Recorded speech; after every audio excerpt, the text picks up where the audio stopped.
बहुत सुंदर कहानीटीए। स्मृतिर प्रतीक विजय एवं विस्मृतिर प्रतीक है पराजय।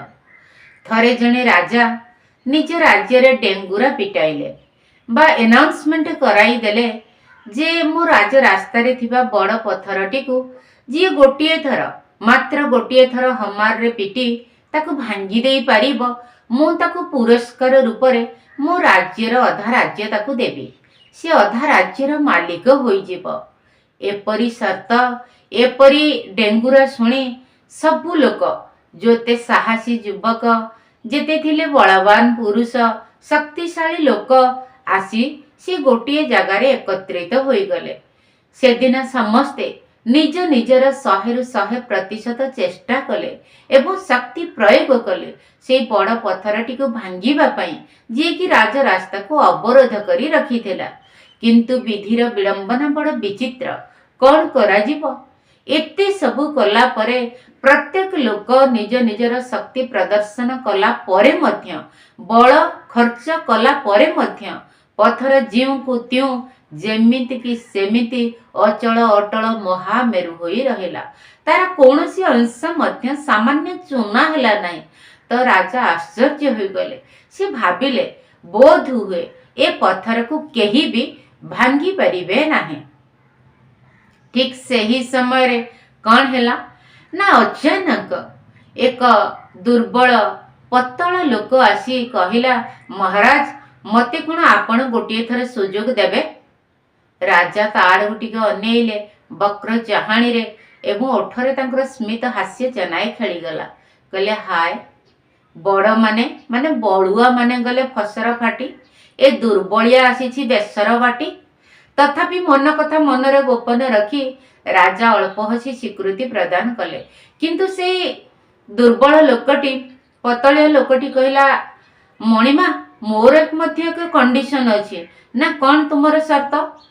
कहला, या शर्त जे मु जेते बेले हमार ऊपर को उठेबा को जीवी बा पहाड़ लगेबा को जीवी से पत्थर देहरे मो मित्र से मो कान रे दुई पद कथा कहिबे, तापरे मु जाई ताकू बाड़ेबी बा पत्थर को पिटी भांगीबी। राजा कहले, बास तमे जदि रास्ता परिष्कार करिबारे साहाय्य करि परिबो, गोटिए थररे तो आमर शर्त अछि पत्थर भांगीबा।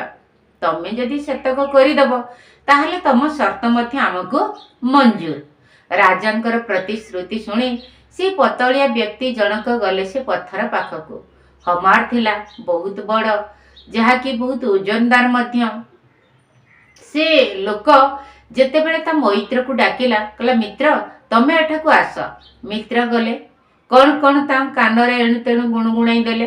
तापरे से लोक तार समस्त शक्ति प्रयोग करी से हमार को उठेला एवं ए कण गोटिए पहाड़ रे पत्थर खंड विखंडित होई गला।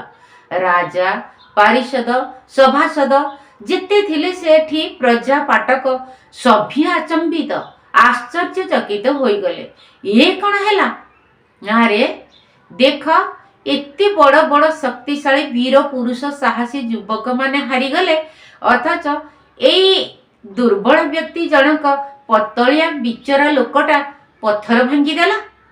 राजा निजर जो संदेह जो संशय ताकू आ संवरण करी रखी परिले नाही। जाई ता पाखकू पचारिले, अच्छा कहिलो पुओ, तम कान रे तम मैत्र एमिति कौन कहिला कि जे तुमे गोटिए पहाड़ रे पत्थर भांगी देल? नम्र गलारे से पतला व्यक्ति जनक कहले, किछि नाही, मो मैत्र मो कान रे केवल एतिकी कहले। कौन? मित्र मो कान रे कहले, रानी लक्ष्मीबाई एवं मरहटा छत्रपति शिवाजींकर तुमे हेउछ आत्मज, तुमे गांधी गोपबंधु वंशज, तमे बाजीराउत धर्मा तुमर अग्रज, तुमे हेउछ जय राजगुरु बाघा जतीनकर उत्तराधिकारी, तुमे हेउछ राजपूत, तुम रक्तरे हारिबा लेखा होई नाही। तुम पूर्वज माने केबे कौनसी ठारे हारी नाहांती। पराजयर कहानी तुम जातकरे नाही, तुम जन्म जातकरे केवल लेखा होईछि विजय विजय आउ विजय। एतिकी ही से मते मने पकाई देले।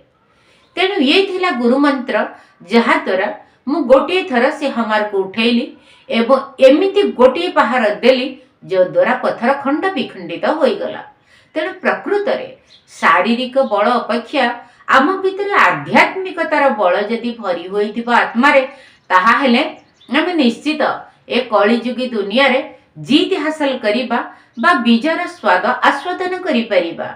किंतु आमर जदि विस्मृति आमे जदि देह अभिमान रे रहिबा जे आमे से रावणर परंपरा भितरे निजकु शरीर शरीर भावी रहिबा ताहाले आमर पराजय सुनिश्चित। सेथिपाई तो बाबा सदा सर्वदा कहती निश्चय बुद्धि विजयंती संशय बुद्धि विनश्यंती।